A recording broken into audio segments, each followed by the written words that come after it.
السلام علیکم ورحمۃ اللہ. لا حول ولا قوة الا باللہ. حسبنا اللہ ونعم الوکیل. یا حی یا قیوم برحمتک استغیث. لا الہ الا انت سبحانک انی کنت من الظالمین. ربنا آتنا من لدنک رحمہ وہیئ لنا من امرنا رشدا. اللہم صل علی محمد وعلى آل محمد وأصحاب محمد وأزواج محمد وأمة محمد أجمعين إلى يوم الدين آمين. الحمد لله رب العالمين والصلاة والسلام على سيد الأنبياء والمرسلين وعلى آله وأصحابه وأزواجه أجمعين إلى يوم الدين. الحمد للہ آج 6 اگست 2023 کو سنڈے کے دن بمطابق 18 محرم الحرام 1445 ہجری میں آج ہمارا یہ پبلک سیشن نمبر 106 منعقد ہونے جا رہا ہے. آپ کے یہ سوالات ریئل ٹائم پرچیوں کی شکل میں میرے پاس آ چکے ہیں. انشاءاللہ میں انہیں بعد میں ڈسکس کروں گا. پہلے کرنٹ افیئر کے طور پر ایک ایشو جو آلموسٹ 1 مہینے سے پاکستان کے مین میڈیا کی نیوز کے اندر ہے اور انسانیت کا درد رکھنے والے جتنے صحافی ہیں انہوں نے اس ایشو کو گرم رکھا ہوا ہے جب تک کہ اس میں سے کوئی رزلٹ نکل نہ آئے. وہ پاکستان کے کیپٹل سٹی اسلام آباد میں ایک سول جج ہیں جو اس وقت بھی جج ہیں. ان کے گھر میں جو ڈومیسٹک وائلنس والا ایشو ہوا ہے، چھوٹی بچی ایک ملازمہ رکھی ہوئی تھی انہوں نے، آلموسٹ اس کی 13-14 سال عمر تھی، رضوانہ نام کی. وہ مظلوم بچی غریب ماں باپ کی بچی تھی اور اسلام آباد میں اس طرح آپ کو گھر میں کام کرنے والے بچے نظر آتے ہیں. اگرچہ انہی عدالتوں نے باقاعدہ رولز اور ریگولیشنز پاس کیے ہوئے ہیں کہ چھوٹے بچے گھروں میں ملازمت نہیں کریں گے، قانون موجود ہے. اس کے اوپر یہی لوگ ہمیں بھاشن بھی دیتے ہیں کہ گھروں کے اندر چھوٹے بچوں کو یا دکانوں کے اوپر ملازمین نہ رکھا جائے بلکہ ان کی تعلیم فری کی جائے. اور یہی لوگ جو لوگوں کو انصاف دینے والے ہیں، جب ان کے گھر سے اس طرح کی رپورٹ نکلی ہے تو میرا خیال ہے پاکستان کی پوری عدلیہ کے لیے یہ ایک شرمناک چیز ہے. میں حیران ہوں کہ ہمارے ججز جو لوگوں کو یہ درس دیا کرتے تھے کہ انسانیت کا درد ہونا چاہیے اور آپ لوگوں کے حقوق کا خیال رکھیں، قانون کی پاسداری ہو، وہ سارے کے سارے لوگ بالکل اس مسئلے میں خاموش بیٹھے ہوئے ہیں. وہ وکلاء جو چھوٹی چھوٹی بات کے اوپر ہنگامہ کھڑا کر دیتے تھے، الٹا اس وائلنس کے اوپر اس جج اور اس کی بیوی کو نہ صرف پری ریسٹ بیل انہوں نے لے کے دی ہوئی ہے بلکہ اپنی ایک حفاظتی حصار کے اندر اسے لے کے آتے ہیں اور پھر نکال دیتے ہیں. جتنے بھی لوگ ہمارے اس ملک کے اندر قانون کے ٹھیکیدار بنے ہوئے ہیں، آپ ان لوگوں کو دیکھیں، میڈیا کے اوپر آ کے لوگوں کو درس دے رہے ہوتے ہیں اس حوالے سے. اور پریکٹیکلی جب ان کے گھر کے اندر کوئی جرم نکلتا ہے، خواہ وکلاء کے اندر نکل رہا ہو خواہ جوڈیشری کے اندر، تو یہ سارے کے سارے اکٹھے ہو کے اپنے بڑوں کے مفادات کی حفاظت کے لیے منظر عام پہ آ جاتے ہیں. چونکہ میں بھی جوڈیشری کے معاملات سے کافی دفعہ گزرا ہوں. اب وہ جو جج کی بیوی ہے جو مجرمہ بتائی جا رہی ہے، حالانکہ وہ جج بھی مجرم ہے کہ اس کے گھر کے اندر یہ سب کچھ ہو رہا تھا، وہ اپنی ڈیوٹی اسی طریقے سے پوری کر رہا ہے. اس کے کان پہ جوں تک نہیں رینگی، الٹا وہ اپنی وائف کو پہلے پری اریسٹ بیل دلوائی انہوں نے لاہور ہائی کورٹ سے، اور اس کے بعد وہ حفاظتی تحویل میں اسے لے کے جاتے ہیں. اور جو جج پری اریسٹ بیل دیتا ہے وہ ساتھ پابند کرتا ہے، اس کاغذ کے اوپر لکھا ہوتا ہے کہ آپ نے فوراً تفتیش کا حصہ بننا ہے. جو انویسٹیگیشن ہوگی جو رسپیکٹو تھانہ ہے آپ نے جا کے فوراً رپورٹ کرنی ہے. آپ دیکھیں 15 دن گزر چکے ہیں, ایک بار یعنی بیل دوبارہ رینیو ہو چکی ہے اور وہ عورت جا کے تفتیش کا حصہ نہیں بنی. یعنی بدماشی کا لیول, آپ غنڈہ گردی کا لیول ان لوگوں کا دیکھیں. اور جوڈیشری سے ہمیں تو کوئی آواز سنائی نہیں دی. جتنے چیف جسٹس حضرات ہیں یہ لوگ اپنے پولیٹیکل لیڈرز کی محبت کے اندر تو از خود نوٹسز لیتے ہیں, لیکن عوام کی محبت کے اندر کوئی بھی شخص از خود نوٹس لینے کے لیے, سو موٹو لینے کے لیے تیار نہیں ہے. اب آپ یہ بھی نہ سمجھیں کہ ان لوگوں کو پتہ نہیں کہ کیا ہو رہا ہے. ان لوگوں کا ٹیمپرامنٹ اتنا ہے کہ میڈیا میں کوئی بات چلتی ہے تو اگلے دن جو ان کی عدالت لگتی ہے نا, اس میں باتوں ہی باتوں میں یہ میڈیا کی نیوز کو ریبٹل کر رہے ہوتے ہیں ہمارے جو جج حضرات ہیں. حالانکہ ان کا کوئی کام نہیں ہے کہ یہ میڈیا دیکھیں, اخبارات پڑھیں یا متاثر ہوں اس طرح کی چیزوں سے. یہ خود اپنا جو عہد کیا ہوا نا اس کو توڑ رہے ہوتے ہیں. اسی لیے میں نے کئی دفعہ عرض کیا ہے کہ جتنے ججز ہیں نا, ان کے لیے غاروں کے اندر بلڈنگز بنانی چاہیے جہاں ان تک میڈیا کی کوئی رسائی نہ ہو. ہر طرح کی فیسلٹی ان کو دیں تاکہ یہ لوگ اپنے ضمیر کے مطابق فیصلہ نہ کریں بلکہ آئین اور قانون کے مطابق فیصلہ کریں. ضمیر کے مطابق تو ہوتا ہے جس کی جو ایفیلیشن ہوتی ہے وہی کچھ کرتا ہے. اور اب دیکھ لیں, آپ کسی کا کوئی بیان نہیں آیا, کوئی وکلا تنظیمیں سامنے نہیں آئی ہیں. حالانکہ یہ سارے وکلا کبھی عمران خان صاحب کی محبت میں, کبھی نواز شریف صاحب کی محبت میں, کبھی زرداری صاحب کی محبت میں سڑکوں کے اوپر ٹھڈے کھاتے ذلیل ہوتے آپ کو نظر آتے ہیں, لیکن عوام کے لیے کوئی بھی کچھ کرنے کے لیے تیار نہیں ہے. تو میں ان سارے کے سارے لوگوں کو اس حوالے سے مجرم سمجھتا ہوں. یہ سب کے سب لوگ ظالم ہیں, خواہ جوڈیشری میں بیٹھے ہوئے لوگ ہیں یا ان کے سپورٹو وکلاء ہیں. یہ سب کے سب لوگ اس معاملے میں پہلے نمبر کے اوپر مجرم ہیں, کیونکہ یہ ان کے گھر کی صفائی کا معاملہ تھا. اتنا بڑا ظلم ہوا ہے اور روزانہ خبر بھی چل رہی ہے. وہ بچی زندگی موت کی کشمکش میں ہے, وہ بڑی مشکل سے ریکوری کی طرف جا رہی ہے, ابھی بھی کوئی چانسز نہیں ہے. اور آپ دیکھیں ظلم کی انتہا, اس کی ہڈی پسلی انہوں نے توڑی اور وہ اس کو بینڈیج بھی نہیں کروایا. وہ بیچاری کی ہڈیاں ٹیڑھی جڑ گئی ہیں. سر میں جو زخم تھا اس میں کیڑے پڑ گئے اور اس کی وجہ سے پورے جسم کے اندر تعفن پھیل گیا. اس کے آپ دیکھیں چہرے کے اوپر, باقی جسم کے اوپر کس طرح نشانات, یعنی جس کی اپنی اولاد ہے وہ دیکھ کے تو تڑپ اٹھتا ہے. یہ جانور ہیں یہ لوگ اوپر جو بیٹھے ہوئے.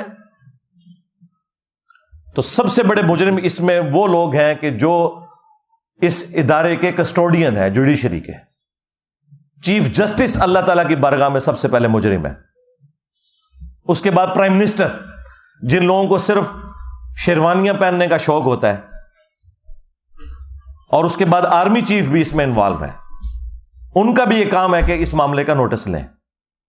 دوسری طرف ان لوگوں کے اداروں کے بارے میں کوئی بات کر دیں تو کبھی جو ہے وہ غداری کا فتویٰ لگ جاتا ہے, کبھی توہین مذہب کا الزام لگا کے اپنا غصہ نکالتے ہیں, لیکن عوام کے لیے تو کوئی بھی کھڑا ہونے کے لیے تیار نہیں ہے.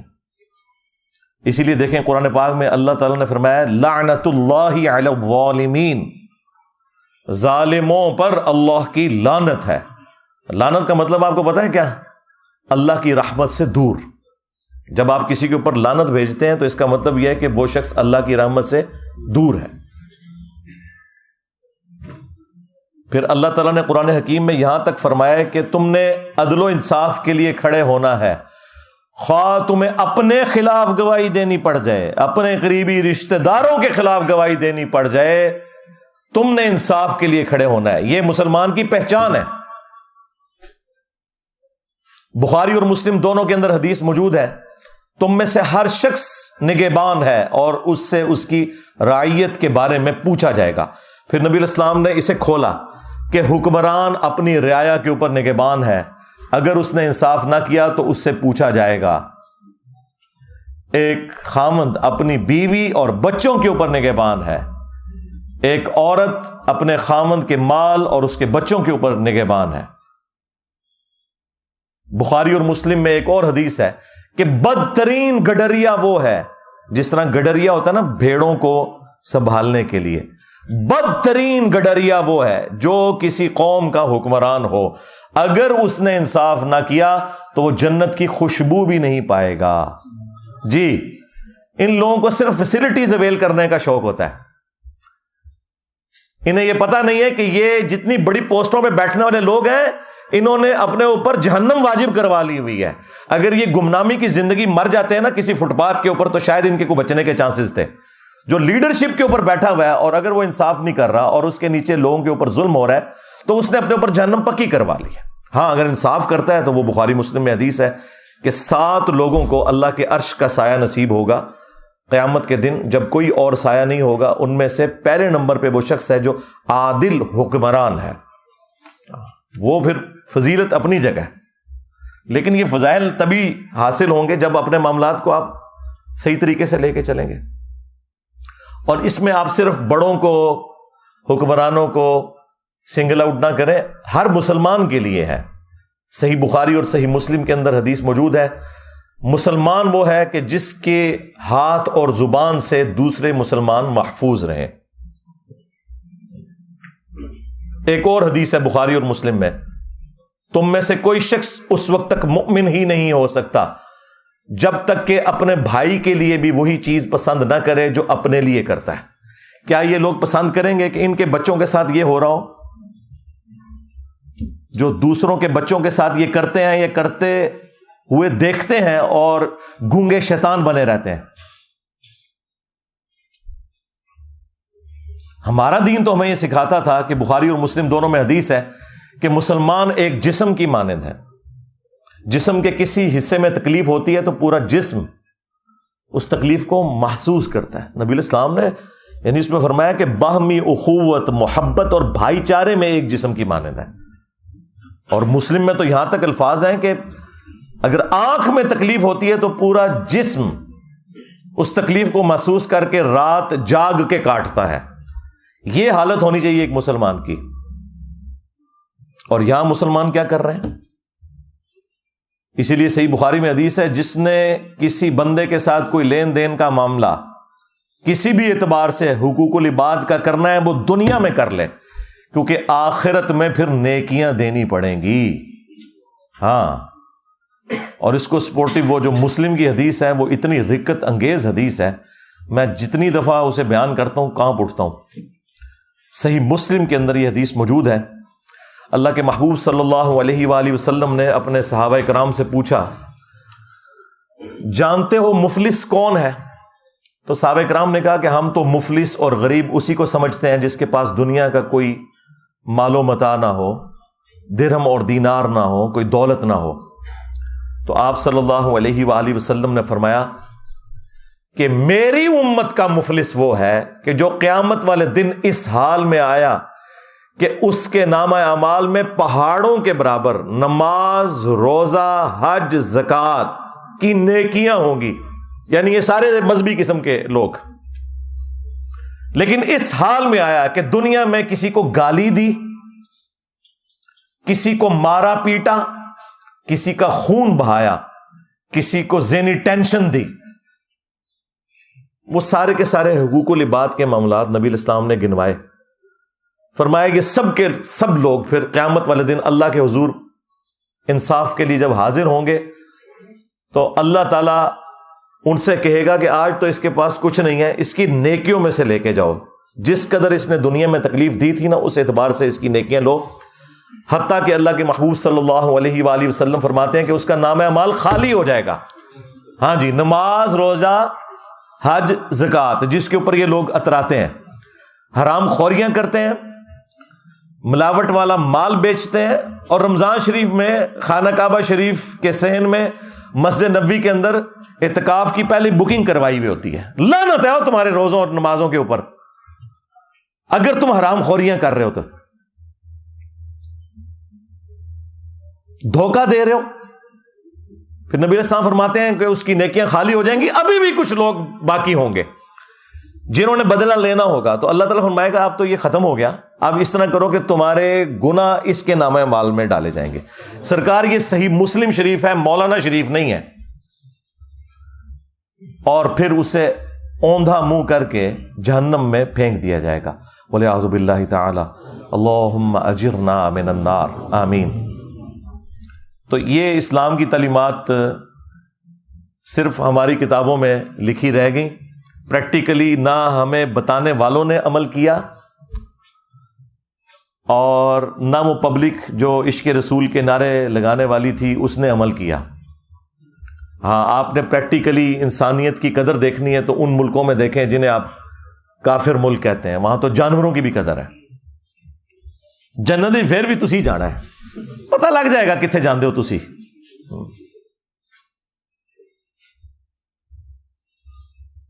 تو میرا خیال ہے کہ اس وقت ہمارے بڑوں کی ذمہ داری ہے کہ اسے ایک ایگزامپل سیٹ کریں تاکہ آئندہ کے لیے کسی کو جرت نہ ہو۔ عوام کے لیے بھی کوئی سینسٹیو ہو نا، ہر کوئی اپنے ادارے کے لیے سینسٹیو نظر آتا ہے آپ کو، لیکن عوام کے لیے کوئی سینسٹیو نظر نہیں آئے گا آپ کو۔ اور سزا تو پھر آپ کو پتہ ہے سورۃ المائدہ میں اس طرح کے جو جرم کرنے والوں کے لیے کیا آئی ہے۔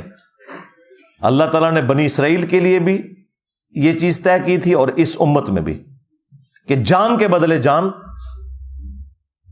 آنکھ کے بدلے آنکھ، ناک کے بدلے ناک، کان کے بدلے کان، دانت کے بدلے دانت، یعنی یہ ہر ایک چیز کے بدلے اس کی وہ چیز توڑی جائے گی۔ اور پھر اللہ تعالیٰ نے ساتھ اس کے کنکلوڈ کیا یہ بات کرتے ہوئے کہ ہر زخم کے بدلے اسی لیول کا زخم اس کا بدلہ ہے دنیا میں۔ ہاں، یعنی اب جتنی ہڈی پسلیاں اس بچی رضوانہ کی توڑی گئی ہیں نا، وہ ساری ہڈیاں ان دونوں میاں بیوی کی ٹوٹنی چاہیے، وہ جو جج صاحب ہیں اور ان کی جو بیوی ہے، اور وہ سارے زخم لگنے چاہیے۔ اور جس طرح اس کے زخم میں کیڑے پڑے، ان کو بھی چھوڑ دینا چاہیے کہ ان کے زخموں میں بھی کیڑے پڑے۔ لیکن اینڈ رزلٹ میں آپ کو ابھی بتا دیتا ہوں، وہ غریب لوگ ہیں بےچارے، پیسے لے کے صلح کر لیں گے۔ اچھا، یہ جو پیسے لے کے صلح کر لیتے ہیں نا، اور پھر کہتے ہیں کہ جی وہ شریعت نے اختیار دیا ہوا ہے ورثاء کو، بھئی یہ اس صورت میں ہے جب کوئی دل سے معاف کرے۔ آپ کے کیسز میں وہ جو شاہ زیب قتل کیس ہوا تھا، پیسے تو انہوں نے بھی لے لیے تھے، کیونکہ انہوں نے کہا کہ جو بچ گئے وہ تو بچے نا۔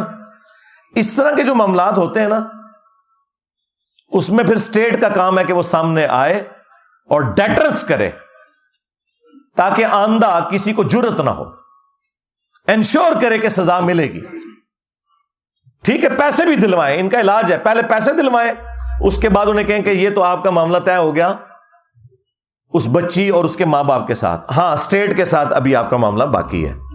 جو آپ نے یہ وائلنس کی ہے اور اس کی وجہ سے پورے ملک کے اندر ایک جو دہشت کی فضا بن گئی ہے، اب آپ کے اوپر بھی ڈیٹرس قانون کی ہونی چاہیے۔ تو اب آپ آئیں نہ ذرا قانون کا سامنا کریں اور ان تمام سزاؤں سے آپ کو گزارا جائے۔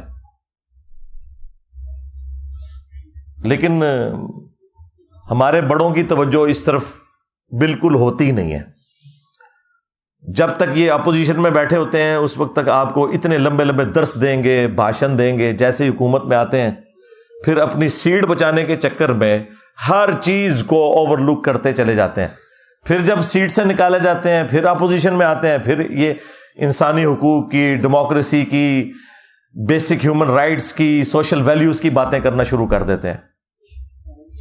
بس تقریریں کرنے کے لیے یہ لوگ جو ہیں وہ شیر ہیں، اور وہ بھی اس صورت میں جب یہ نکالے جاتے ہیں، جب سیٹ پہ بیٹھے ہوتے ہیں تو سانپ سونگا ہوتا ہے انہیں کہ بھئی یہ جو معاملات ہیں یہ اب آپ نے نہیں دیکھنے کہ آپ کے ساتھ اب آخرت میں کیا ہونے والا ہے، آپ کسی کو جواب دے نہیں ہو۔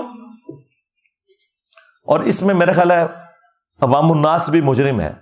ہمیں بھی چاہیے کہ جس طرح ہم بعض معاملات کو سوشل میڈیا کے اوپر ایک ہائپ کریٹ کرتے ہیں اپنے سیاستدانوں کی محبت کے اندر اور انہیں مسیحا ڈکلیئر کرتے ہوئے،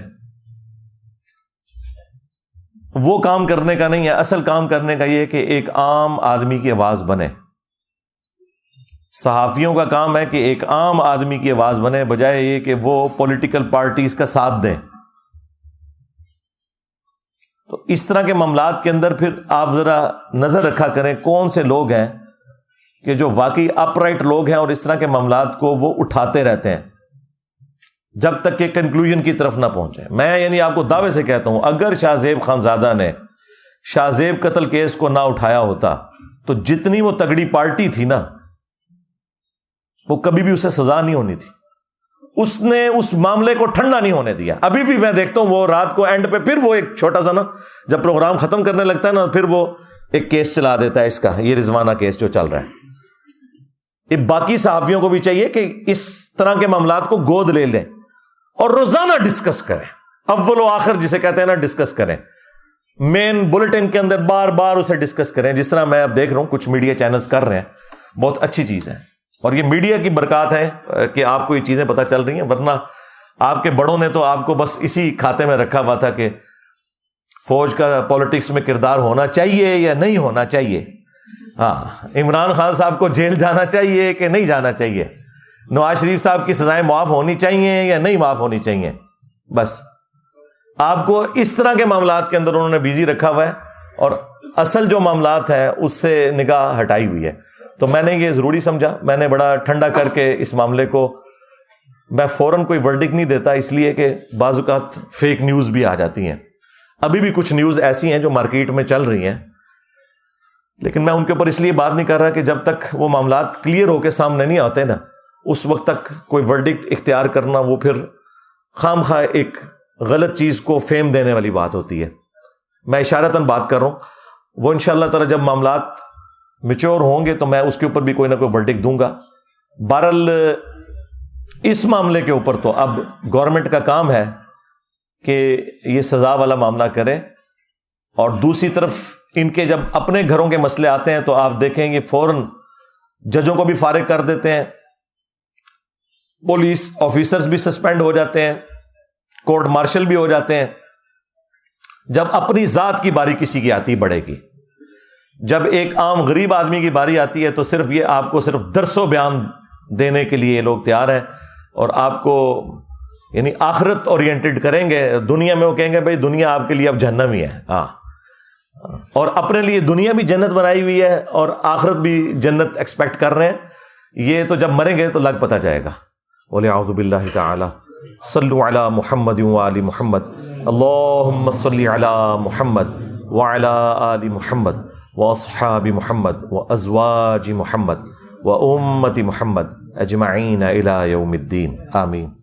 اللہم انی اسألک بانک انت اللہ لا الہ الا انت الاحد الصمد الذی لم یلد ولم یولد ولم یکن له کفوا احد وإلہکم الہ واحد لا الہ الا هو الرحمن الرحیم الف لام میم اللہ لا الہ الا هو الحی القیوم اللہم صلی علی محمد وعلی آل محمد اللہم ربنا آتنا فی الدنیا حسنہ وفی الآخرۃ حسنۃ وقنا عذاب النار ربنا آتنا من لدنک رحمہ وہیئ لنا من امرنا رشدا لا الہ الا انت سبحانک انی کنت من الظالمین. اللہم ربنا آتنا فی الدنیا حسنۃ وفی الآخرۃ حسنۃ وقنا عذاب النار. اللہم اغفر لحینا ومیتنا وشاہدنا وغائبنا وصغیرنا وکبیرنا وذکرنا وانثانا. اللہم من احییتہ منا فاحیہ علی الاسلام ومن توفیتہ منا فتوفہ علی الایمان. ربنا هب لنا من ازواجنا وذریاتنا قرۃ اعین وجعلنا للمتقین اماما رب ارحمہما کما ربیانی صغیرا. اے اللہ ہماری، ہمارے ماں باپ کی، ہمارے بیوی بچوں کی، ہمارے رشتہ داروں کی، پوری دنیا کے مسلمانوں کی تمام دینی دنیاوی جسمانی روحانی ظاہری باطنی پریشانیاں تکلیف مصیبتیں دکھ درد بیماریاں دشواریاں دور فرما. جن جن بھلائیوں کا سوال تیرے محبوب صلی اللہ علیہ وآلہ وسلم نے تجھ سے کیا تمام مسلمانوں کے حق میں قبول و منظور فرما. جن جن چیزوں کے شر سے تیرے محبوب صلی اللہ علیہ وآلہ وسلم نے تیری پناہ طلب کی ہم تمام مسلمانوں کو ان چیزوں کے شر سے اپنی پناہ عطا فرما. خصوص بالخصوص کشمیر، انڈیا، فلسطین، چائنا، یمن، عراق، شام، افغانستان، پاکستان میں جہاں کہیں مسلمان کس پرسی کی زندگی گزار رہے ہیں، غیب سے ان کی عزت آبرو جان و مال کی حفاظت فرما. حاضرین کے جو چھوٹے بڑے رشتہ دار فوت ہو چکے ان کی مغفرت فرما. حاضرین میں سے جو بیمار ہیں یا ان کے رشتہ دار بیمار ہیں انہیں شفا کلی عطا فرما. اور نیک دلی جائز دعاؤں کو قبول و منظور فرما۔ اے اللہ ہمارے ملک پاکستان کی خیر فرما، اندرونی اور بیرونی خطرات سے محفوظ فرما، پورے عالم اسلام کی خیر فرما۔ سبحان ربک رب العزت عما یصفون وسلام علی المرسلین والحمد للہ رب العالمین وصلی اللہ علی النبی الکریم وعلی آلہ واصحابہ اجمعین الی یوم الدین۔